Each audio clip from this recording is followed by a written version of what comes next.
Thank you, Gabriele, for introducing me. I was told that we are really behind the schedule, so I will try to speed up a little bit. Let me immediately share my presentation. I hope you can see it. Okay, can you see it? Yes, we see it. Thank you, Gabriele. Thank you. So yes, my name is Gabriele and I work for Euroheat Power. It's the International Association for District Heating and Cooling. Of course, I'm honored to be invited to speak here.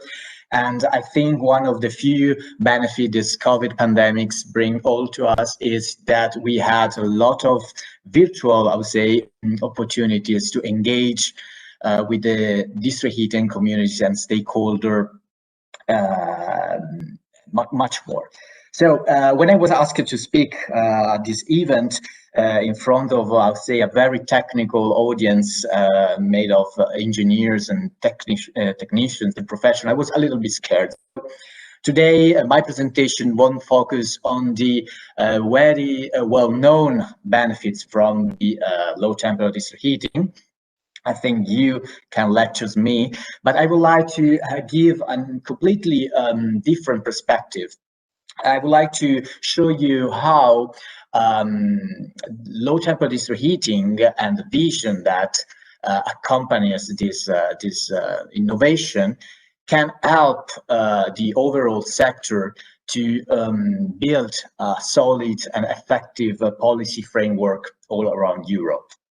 So, first of all, and very quickly, I would like to present who we are. As already said, we are the International Association for District Heating and Cooling. We are based in Brussels, and basically we are the lobby. We defend and we represent and advocate the district heating and cooling sector needs and interest. We are more than 100 members from more than 30 different countries. Among them, we have also the German District Heating Association that is hosting also this this event. Alongside Euroheat Power and within Euroheat Power, we have also the DSC Plus technology platform in which I especially work. And it's the, I'll say, the research and innovation branch of Euroheat Power, where we support our members in getting funded and in all the research innovation activities. But also we offer education training activities for young professionals. So, we are, as Euroheat Power, partners in especially two projects concerning low temperature district heating. The first one, and there's no time to go into details, but just to give some overview about these two projects. Of course, Euroheat Power is partnering more than 10 EU-funded projects, but these two that I'm presenting concern low temperature district heating. So, Tempo is an Horizon 2020 project. It kicked off into 2017 and partners 6 European countries. The Tempo project develops technical innovation that enables district heating networks, of course, to operate at lower temperature through 6 technological innovation that you can see on my slide. Will be basically focusing on digital solution to lower the temperature. And the project is implementing its innovation on 2 demo sites. The first one is in Germany and concern new rural low temperature district heating networks. So it's quite interesting as we are talking about low density heat areas and an existing high temperature district heating network. That one in Brescia is the oldest one in Italy. The second project is one of the most innovative one in which we are partner. I say that here it's not exaggerated to say we are talking about the 5th generation of district heating. We are already in the future of the district heating. We are already in the 2050, where we have one of the 2 demo sites completely already fossil fuel free. It's basically, it's already is also a Horizon 2020 project, but it's basically a Danish-Swedish collaboration. Also in this case, we have two demo sites. But just to demo site with a lot of remarkable facts. For example, in the Lund demo site, in a new built zone called Brunnsvåg, the project, but the implementer are developing the world's largest low temperature district heating network. And it's already operative, and it's totally decarbonized. The second demo case is based in Euroheat, Osterby, and it's interesting to see that also Euroheat was mentioned before in a previous presentation in low temp, but I think it's a different neighborhood. So in the Lund demo site, there is it's based a particle accelerator, and the waste heat to, I would say, supply the low temperature district heating network will be harvested by the waste heat coming from this particle accelerator and a research center. So it's really advanced technology. So in Euroheat in Denmark, instead, the district heating supply is getting greener and greener also in this case, and is not totally fossil fuel free, but consists in 51% of fossil free energy from biomass. And in this case, the waste heat sources will be harvested from the tertiary sector, so data center, bank, and a shopping mall. Totally, we should dedicate an entire separate workshop to present these two projects, but that was just to give you an idea of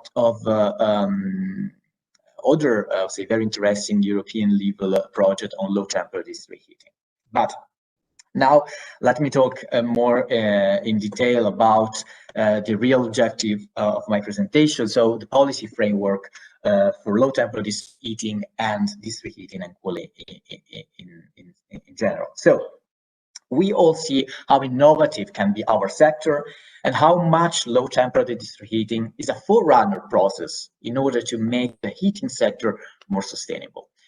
And we at European Power, we pursue this vision toward EU institutions. The EU has set itself ambitious climate and energy targets to reduce its greenhouse gas emission and be more sustainable in the long term. The way we are going to deal with heat is fundamental to the success of the decarbonization of our societies, as heat, as was already said, represents 50% of the EU total annual energy consumption. There is no sustainable society or low carbon economy without sustainable heating and cooling. Nevertheless, it has been quite a journey to put heating and cooling at the center of the EU energy agenda. In 2016, the European Commission published the first ever European heating and cooling strategy. The strategy clearly recognized and quantified the importance of the thermal energy application in general and the potential contribution of district heating and cooling in particular. The strategy set the stage for the next big milestone on our journey, the establishment of an EU level regulatory framework for heating and cooling through the explicit inclusion of the sector in the recently adopted Clean Energy for All European package. The sector finally got recognition and support by the European Commission. Nevertheless, the support was not unconditional. That's my main remark here. In the different texts in the European Commission has asked for assurance and greater transparency from the district heating and cooling sector, consumer empowerment, efficiency, and renewable objective. So, what about low temperature? Low temperature district heating has not specific policy framework at the European level, but lowering the temperature has a fundamental role in the decarbonization of the district heating sector, as we all know here. I know most of you, of course, in the audience are experts, but it's all important to remember today district heating systems are made still mainly for fossil fuel that easily generates high temperature. To create tomorrow district heating system, fourth and even fifth generation, we need to adapt to a sustainable energy system. We need to use non-fossil heat supply, such as renewable and excess heat that are generally characterized by lower temperature. Despite, I would say, the future of district heating system, in order to support the future of district heating sector and its transition, we need to advocate strongly our needs towards the European institution.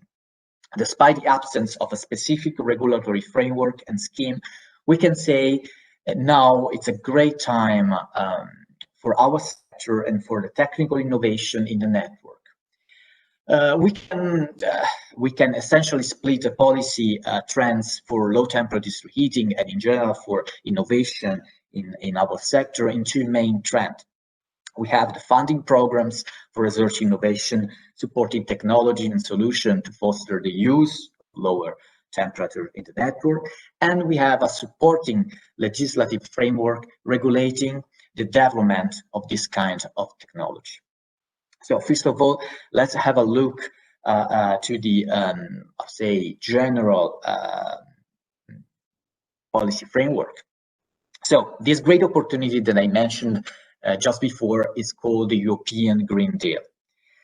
It was created to officialize the EU intention to become the world's first climate neutral continent by 2050. And it's a communication published by the von der Leyen Commission on the 11th of December. So it's already 1 year ago. And it sets up a roadmap of policy and measure needed to achieve net zero emission by 2050. And in particular, the most relevant, I'll say, policies, initiative packages for low temperature district heating and in general for district heating and cooling are the Achieving Climate Neutrality, the Clean, Reliable and Affordable Energy Package, Financing the Transition, and Leave No Behind. There's no time to go into details of all these packages, but as you can see, it's so the climate and energy transition is at the center of the EU agenda. So, in particular, I would say this new wave of policy initiative will have a direct impact on our sector, in particular the EU Climate Target Plan that were already mentioned before, the renovation wave initiative buildings, and the EU energy system integration strategy. The European Commission, in particular, recognizes the fundamental role of district heating in the future of the energy system in order to reduce emission and achieve the 2030 and 2050 climate goals. If district heating is already recognized, as you can see here, as contributing to the transition, we could say we won. We can just sit and look proudly to our achievements, waiting for the entire sector slowly decarbonize by itself. But in doing that, we could make a tremendous mistake. We need to give Europe a vision for the future. We need to confirm what the European Commission is already acknowledging, and we need to convince them that district heating is evolving towards new solutions able to make networks greener. We need to reinforce the idea that our sector can deliver what Europe is expecting from us. To do so, we need concrete results and examples, such as the one obtained, for example, by the Low Temp project and the all other great initiative Europe is financing. So I could resume my message with this sentence. You need the future to get the present. In other words, if we want Europe to sustain the innovation of our sector, and of course low temperature district heating, through a solid and supportive policy framework, We need to give them a clear idea of the district heating of the future and how we want to realize this vision. From a more practical point of view, I would like to present the most relevant funding sources in the upcoming multi-annual financial framework for 2021-27 for the district heating sector. Also, in this case, we don't have time to go in a specific explanation of each programs, but for example, the European Commission is foreseeing for research activities Horizon Europe, who will inherit the Horizon 2020 program goals and objectives, the European Partnership, and the LIFE projects. Then, of course, we need to finance the demonstration of the results that we would achieve through research innovation projects, so the Innovation Fund. Just to let you know, in this month, few days ago, European Commission just published the first call for proposal for small-scale projects in the Innovation Fund. It's funded by the ETS, the Emission Trade System. And then, of course, we have all the funding programs sustaining the deployment of technology, so like the Connecting Europe Facility, the Modernization Fund, focusing especially to the Eastern European countries, and the cohesion funding. For example, Low Temp was financed by the Interreg program that is financed by the cohesion funding. And then we have a cross-sectorial, let's say, scheme made by institutional investors such as the EIB financial instruments, the InvestEU, and then Just Transition mechanism, helping to decarbonize very, I would say, coal-based district heating network. Also, I would like to draw your attention to this very recent, I would say, initiative that the Commission is pursuing. I think all of you heard about the recovery funds. The TV news now are playing about the negotiation, and I would say how the negotiations are stuck for the position of Hungary and Poland. And, you know, for the moment, around 672 billion in grants and loans to support the recovery. And now the member states have to draft the specific national plans to invest in the strategic sector. And it's a good news to say that the support for the green transition will compose at least 37% of all the overall resource of the program. And also in this case, very good news is that district heating is indicated by the European Commission as one of the most important priorities for the member state to finance. And that could be very useful. For example, you're asking the respective national district heating associations, such as the LTDH or also the other member state district heating national association, to advocate district heating interest, and speaking to the respective government, presenting these documents made by the Commission, saying, yeah, you need to invest in district heating sector through your national recovery plans. Another of a very important aspect that I would like to remark, and it's my final slide, it's the need for private investment and the policy supporting this leveraging of private investment.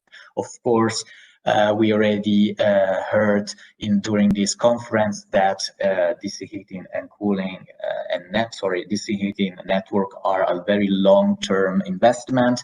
It's a risk investment, and in general, private investors are quite reluctant to invest in extension of district heating. So the Commission just issued the EU taxonomy regulation. And this initiative, for those who don't know, is a classification system for sustainable economic activity. So if you invest in a taxonomy compliant activity, your investment can be labeled as green. And that's very interesting. If you go to the detail of the regulation, you can discover that lowering the temperature in the district heating network is considered as an eligible activity.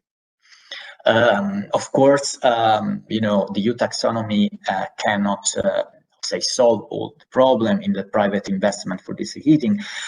We need an harmonization of the national fiscal framework at European level in order to foster leverage of this private investment, in particular for low temperature district heating and the surplus heat use. For example, in the LTDH project that I recently mentioned, we notice a big difference between the Swedish and the Danish case, where we have a very and heavily regulated market in Denmark, where surplus heat is taxated, and a completely free market approach in Sweden. So, of course, so it's not just the Commission and it's not just the European Union that can, I would say, solve all our problems. We also need the action of the member states and the national government to support this evolution. So, just to conclude, I think I already speak too much. We are already we are always delighted and about the potential, the innovation potential of this heating sector. And I think we never think about the long-term vision that this kind of innovation can give to the Commission, to the European Union, to see this dream that we have realized. Because when all these pandemics will be over, we rediscover that the real emergency is the climate emergency. And of course, we have to start to build up a supportive and, I'll say, sustainable policy framework. Thank you.